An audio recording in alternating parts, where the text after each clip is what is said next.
చూస్తున్నటువంటి ప్రభు నామములో వందనాలు. గ్రంథంలో నుండి సామెతల గ్రంథము 28వ అధ్యాయము 21వ వచనం. సామెతల గ్రంథము 8వ అధ్యాయము 21వ వచనము.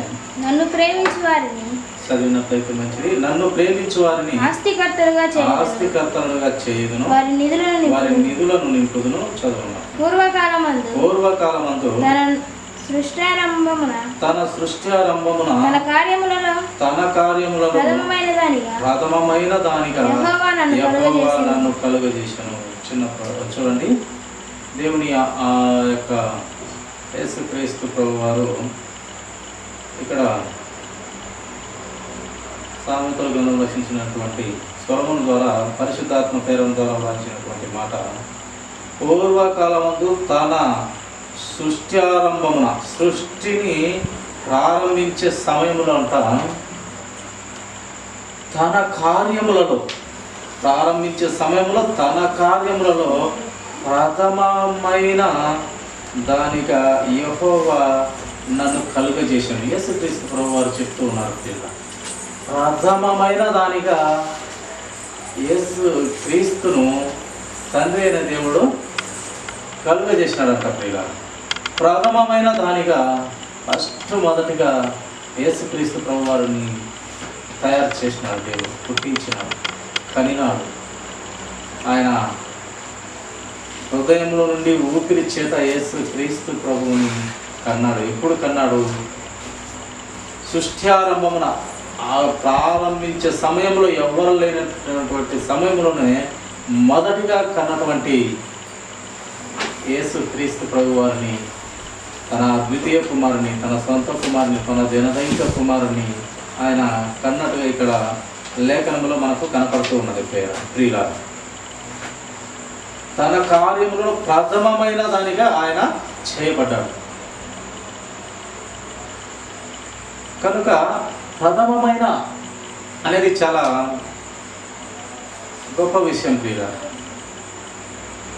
మనము కూడా ప్రతి విషయంలో ప్రథమమైన దాన్ని ఇవ్వాలని దేవుని ఆజ్ఞగా తెలియబడుతుంది. అలాగే మన సంతానము కూడా ప్రథమమైన పుట్టినప్పుడు వారిని ప్రతిష్ఠించేందుకు లేక దేవునికి ప్రథమ ఫలముగా ఇవ్వనికి నిజంగా యేసుక్రీస్తు ప్రభు వారు కూడా ఈ యొక్క లోకంలో మరియమ్మ గర్భమున పుట్టినప్పుడు మొదటి ఫలముగా, ప్రథమ ఫలముగా ఆయన యెరూషలేముకు వెళ్ళి అక్కడ దేవాలయంలో ఆయన ప్రతిష్ఠించినట్టుగా మనం చూస్తాం. కనుక ఈ యొక్క మొదటిగానే యేసుక్రీస్తు ప్రభు వారిని తండ్రి అయిన దేవుడు కనినట్టుగా మనము చూస్తాం. ఏది ఎప్పుడు అసలు సృష్టి ప్రారంభించగలిగిన ఆయన ఇంకా స్టార్ట్ చేసే ముందే యేసుక్రీస్తు వారిని కన్నాడు. ఫస్ట్ కన్నది యేసుక్రీస్తు ప్రభు వారిని. చదువమ్మా కింద మాట కూడా. అనాది కాలము మొదలుకొని మొదట నుండి భూమి ఉత్పత్తి అయిన కాలమునకు పూర్వము నేను నియమింపబడితిని. అనాది కాలంలోనే ఎప్పుడో తండ్రి అయిన దేవుడు అనాది కాలమును మొదలుకొని మొదటి నుండి భూమి ఉత్పత్తి అయిన కాలమునకు పూర్వము, భూమి పుట్టక ముందు పూర్వము నేను నియమింపబడితిని అని ఇక్కడ యేసుక్రీస్తు ప్రభువారు యొక్క సందర్భంలో మాట్లాడుతున్నటువంటి మాట. కనుక భూమి ఉత్పత్తి అయిన కాలమునకు పూర్వము నేను నియమింపబడితిని, నేను పుట్టి తిని అని యేసుక్రీస్తు ప్రభువారు చెప్తూ ఉన్నారు. చూడండి, 24వ వచనం కూడా చదువుమా. ప్రవాహ జలము లేనప్పుడు, నీళ్లతో నిండిన ఊటలు లేనప్పుడు నేను పుట్టి తిని. యేసుక్రీస్తు ప్రభువారు ఎప్పుడు పుట్టినాడంట? చూడండి, ఈ యొక్క జలాలే లేనప్పుడు, నీళ్ళ ఊటలు లేనప్పుడు, ప్రవాహ జలములు లేనప్పుడు, నీళ్లతో నిండిన ఊటలు లేనప్పుడు, అసలు నీళ్ళే లేనప్పుడు, అసలు భూమే లేనప్పుడు యేసుక్రీస్తు ప్రభువారు మొదట ఫలముగా, ప్రథమ ఫలముగా తండ్రి అయిన దేవుడు సృష్టించినాడు, నిర్మించినాడు, కన్నాడు, పుట్టించినాడు. ఇలా అలాగే 25వ వచనం కూడా ఒక మాట చదువు. అదే పర్వతములు స్థాపింపబడక పర్వతములు స్థాపింపబడక మునుపు, కొండలు పుట్టక మునుపు భూమిని దాని మైదానములను ఆయన తండ్రి అయిన దేవుడు చేయక మునుపు నేల మట్టి రవ్వంతయు సృష్టింపబడక మునుపు నేను పుట్టి తిని. ఎప్పుడు పుట్టినాడంటే యేసుక్రీస్తు ప్రభువారు అస్సలు భూమి పుట్టక మునుపు, కొండలు పుట్టక మునుపు, అలాగే ఆ నీటి జలములు పుట్టక మునుపు ఆయన ఉన్నటువంటి వాడు. ఎక్కడ ఉన్నాడు? ఆయన తండ్రి దగ్గరే ఉన్నాడు. ఆయన చేసేదంత చూస్తూ సంతోషిస్తూ ఉన్నాడు. అప్పటికి మనము ఇంకా భూమి లేనప్పుడు మనుషులు ఎలా వచ్చారు? కనుక ఆయన చాలా దేవుడు అనాది కాలంలో పూర్వంలో యేసుక్రీస్తు ప్రభువారు మొట్టమొదటిగా క్రీస్తును తయారు చేసినట్టుగా క్రీస్తును పుట్టించినట్టుగా మనము లేఖనాలలో గమనించగలుగుతున్నాం, చూస్తూ ఉన్నాం. రవ్వంతయు మట్టి సృష్టింపక మునుపు నేను పుట్టి తిని అని యేసుక్రీస్తు ప్రభువారు ఇక్కడ లేఖనాలలో ఆయన తెలియపరుస్తూ వస్తున్నాడు. ప్రియులారా, చదువు 27వ వచనం కూడా చదువు. ఆయన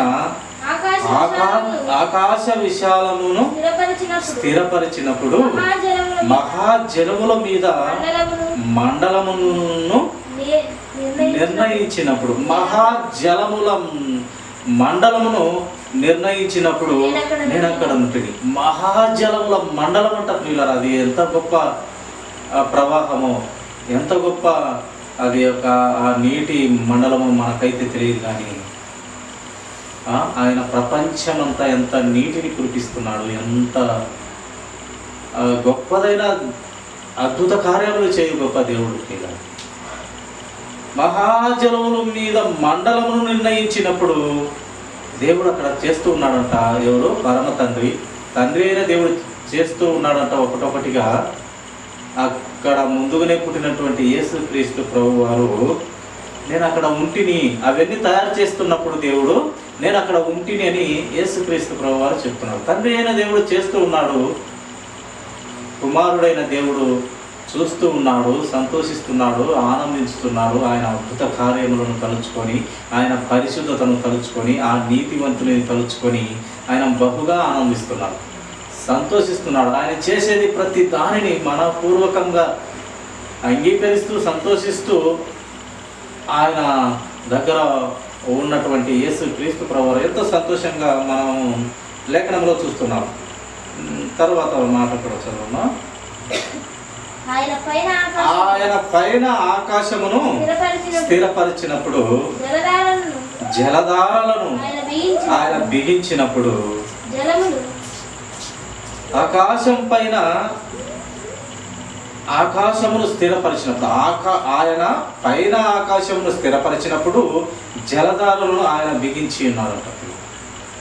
ఆకాశమును తయారు చేసే సమయంలో జలధారలను బిగించినప్పుడు, అలాగే చదువు 29వ వచనం, జలములు తమ సరిహద్దులు మీరకుండునట్లు ఆయన సముద్రమునకు పొలిమేరను ఏర్పరిచినప్పుడు, భూమి యొక్క పునాదులను నిర్ణయించినప్పుడు నేను ఆయన యొద్ద ప్రధాన శిల్పినై అనుదినము సంతోషించు నిత్యము ఆయన సన్నిధిని ఆనందించుచుంటిని. యేసుక్రీస్తు ప్రభువారు తండ్రి అయిన దేవుడు ఈ యొక్క సృష్టిని తయారు చేసుకుంటూ వస్తున్నాడు.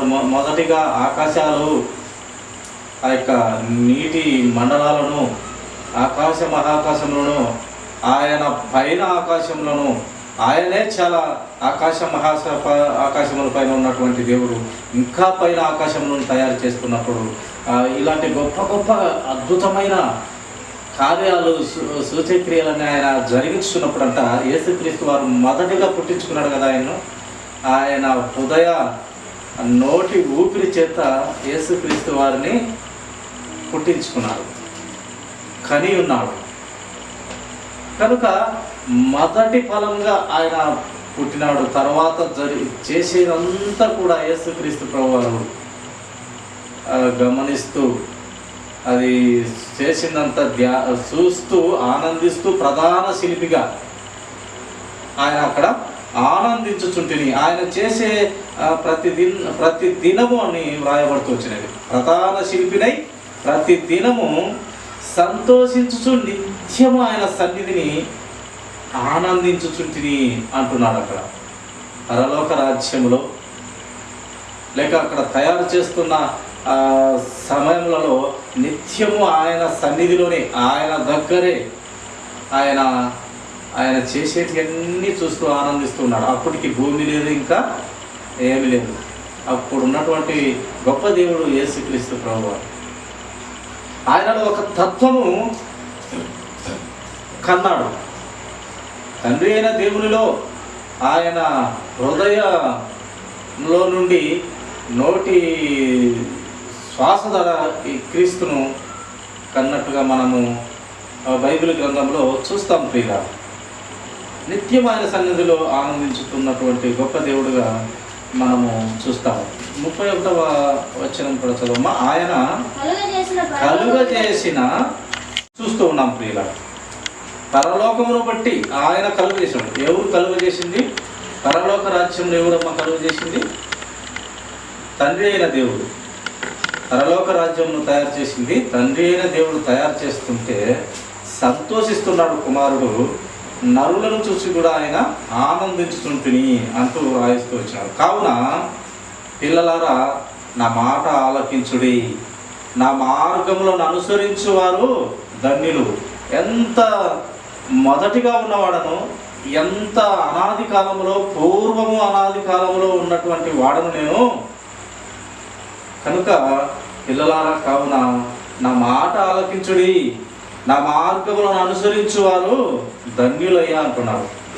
నా యొక్క శాసనము, నా యొక్క ఆలోచన, నా క్రమములు, నా కట్టడలు, నా న్యాయ విధులు, నా నోటి నుండి వచ్చినటువంటి ప్రతి మాట ప్రకారము మీరు బ్రతికినట్లయితే మీరు చాలా ధన్యులయ్యా అంటూ దేవుని వాక్యము దేవుడే చెప్తూ ఉన్నాడు ప్రియుల. అలాగే 33వ వచనం కూడా చదువుమా. ఉపదేశమును నిరాకరింపక దానిని అవలంబించి జ్ఞానులై ఉండాలి. ఒక ఉద్దేశము, ఒక మాట, ఒక ఉపదేశము, ఒక చక్కని ఆలోచన చెప్పినప్పుడు దాన్ని నిరాకరించకండి, దానిని ఫాలో కండి, లేక దానిని అవలంబించండి, దానిని మీద శ్రద్ధ నిలిపి జ్ఞానులై ఉండండి నా యొక్క పిల్లలారా అంటూ దేవుడు తెలియపరుస్తున్నాడు. అను దినము నా గడప యొద్ద కనిపెట్టుకొని, నా ద్వారబంధముల యొద్ద కాచుకొని నా ఉపదేశము వినువారు ధన్యులు. అను దినము అంట ఆయన గడప యొద్ద కనిపెట్టుకొని ఆయన సత్యమైన వాక్యము ఎవరైతే చెప్తున్నారో, లేక గ్రంథంలోని నోటి మాటలు తెలియపరుస్తున్నారో, లేక మందిర ద్వారముల యొక్క కనిపెట్టుకొని కాచుకొని నా ఉపదేశం వింటారో మీరు ధన్యులయ్యా. అలాంటి వారు ధన్యులు. నన్ను కనుగొనువాడు జీవమును కనుగొను. ఆయనను కనుగొంటే,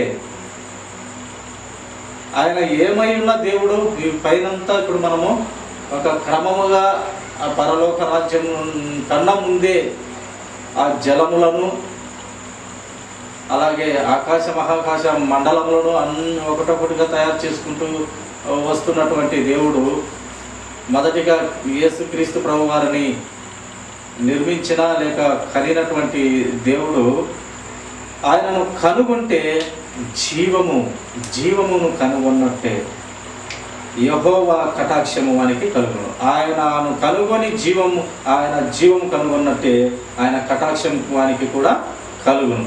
నన్ను కనుగొనని వాడు తనకే హాని చేసుకును. కనుగొన్నవాడు జీవంతో ఉండి వానికి నా కటాక్షం కలుగును. నా మాట విని నన్ను కనుగొని నా ఆలోచనలో నడిచిన వానికి నా కటాక్షము, నా యొక్క కృప, కనికరములు, దయ, సంకల్పము వానికి దొరుకును, కలుగును.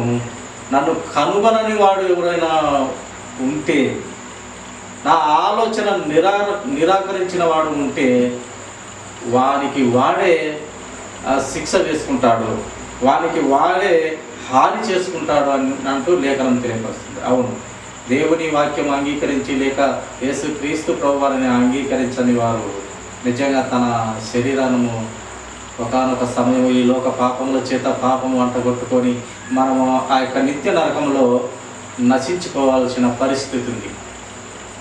కనుక ఆయనను కనుగొనకుంటే వానికి హాని అవుతుంది. నిత్య నరకాగ్నిలో భయంకరమైనటువంటి హాని, అగ్ని ఆరదు, పురుగు చావదు. కనుగొనిన వాడు అలాంటి వేదన పరిస్థితుల్లో ఉన్నాడు.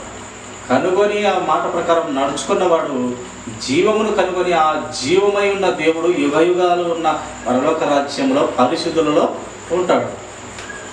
కనుగొనిన వాడు దేవుడిని అంగీకరించి పాప క్షమాపణ మారు మనసు నిమిత్తము బాప్తిసం పొందుకొని దేవుని అంగీకరించి పరలోక రాజ్యంలో పరిశుద్ధులలో నీవు నేను ఒకరిగా ఉంటాము. ఇలా కనుగొనాలి.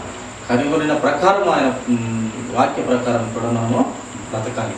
రక్షణ తీసుకుంటేనే ప్రయోజనం లేదు, కానీ తీసుకున్న తర్వాత మనము మన బ్రతుకంతా కూడా దేవునికి లోబడి బ్రతకాలి. దేవుని చిత్తం నెరవేర్చాలి. దేవుని ఆలోచన ప్రకారం మనము గ్రంథంలో దేవుని ఆలోచనలు చెప్పినాడు. ఆయన శాసనాలు, కట్టడలు, న్యాయ విధులు అని చెప్పినాడు. వాటి ప్రకారము మనము బ్రతకాలి. మనము రక్షణ పొందుకుంటానే ప్రయోజనం అయితే లేదు, కానీ రక్షణ పొందుకొని మారు మనసు నిమిత్తం, పాప క్షమాపణ నిమిత్తము మారు మనసు కలిగి పరిశుద్ధాత్మ అనే వరమును బాప్తిసం ద్వారా పొందుకొని తర్వాత ఏం చేయాలి? మనము దేవుని ఆజ్ఞల ప్రకారము మనము బ్రతికేడి వారంగా ఉండాలి. ఎంతవరకు ఉండాలి? మన దేహంలో దేవుడిచ్చినటువంటి ఆ యొక్క ఆత్మ లేక ఆయన ఊదినటువంటి ఆ యొక్క జీవాత్మ మనలో నుండి వెడలిపోయేంత వరకు మనకు దేవునికి నమ్మకంగా బ్రతకాలని దేవుని వాక్యం తెలియపరుస్తూ ఉన్నారు. అప్పుడు వానికి దేవుని కటాక్షము దొరుకుతుంది. ఆయనను కనుగొనకుంటే దేవుని కటాక్షం నిజంగా దొరకదు. దొరకకపోగా ఏమవుతుంది? తనకు తానే హాని చేసుకొను అంటూ రాయిస్తూ వచ్చినాడు పరిశుద్ధాత్మ దేవుడు. తనకు తానే హాని చేసుకుంటాడు. దేవుని నమ్మనటువంటి బిడ్డలు తమకు తానే రక్షణ పుచ్చుకోక తనకు తానే ఈ యొక్క నిత్య నరకాగ్ని పాలయ్యి నాశనం అవుతాడంటూ లేఖనము తెలియపరుస్తున్నారు ప్రియులారా. కనుక నా యందు తనకు తానే హాని చేసుకును, నా యందు అసహ్యపడు వారందరూ మరణమును స్నేహించుదురు. చూడండి, ఆయన యందు అసహ్యపడితే ఆయన ఏముందిలే, ఇంకా చూస్తాము, ఇంకా వయసు ఉంది, నాకు మచ్చుల సమయం ముందు ఏదో ముసిరి మొక్కులు లేక నడి వయసులోనే చూస్తాము అని అనుకుంటే మన జీవితము మన చేతుల్లో లేదు. కనుక ఎప్పుడు ఏ పొరపాటు జరిగి మనము దేవుడు పిలుచుకుంటాడో లేక మన పరిస్థితి బాగాలేకుండా పోతుందో, అప్పుడు నువ్వు మరణమైనప్పుడు ఏం చేసినా ఇంకా మనము దేవుని ఆలోచనను మనం వినలేము. ఆయన జ్ఞానము చనిపోయిన తర్వాత ఇంకా పొందుకోలేము. ఆ మారు మనసు రక్షణ పొందుకోలేము. ఎంతసేపు ఉన్నా మన దేహంలో ఊపిరి ఉన్నంత వరకే మనం పొందుకోవాలి. ఊపిరి పోయిన తర్వాత ఇంకా ఏమి చేయలేదు. అది ఒక నియమము దేవునిలో. ఊపిరి ఉన్నంత వరకే దేవుడు అవకాశం ఇస్తాడు. ఊపిరి పోయిన తర్వాత దేవుడు ఇంకా ఏ అవకాశాలు కోల్పోతాడు పిల్ల. అందుకే ఊపిరి ఉన్నంత వరకే మనము దేవునిలో ఎదుగుతూ, రక్షణలో ఉన్న బిడ్డలు ఎదుగుతూ ముందుకు వెళ్ళాలి. రక్షణ లేని పిల్లలు తొందరపడి ఇదే రక్షణ అనుకూల సమయము కనుక రేపేమి జరుగునో మనకు తెలియదు. కనుక ఈ దినమే మనము మార్పు కలిగి దేవునిని అంగీకరిస్తే చాలా మంచిది. వెలుతురు ఉండగానే ఇల్లు చక్క పెట్టుకోవాలి, ప్రాణం ఉండగానే ప్రభుని నమ్ముకోవాలి.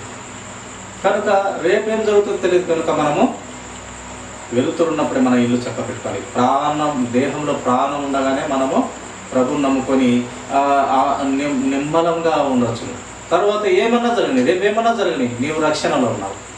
చనిపోతే నీవు దేవుని యొద్దకు చేరుతావు. హస్తానికైతే పాతి పెట్టబడతావు, దాచిపెట్టబడతావు.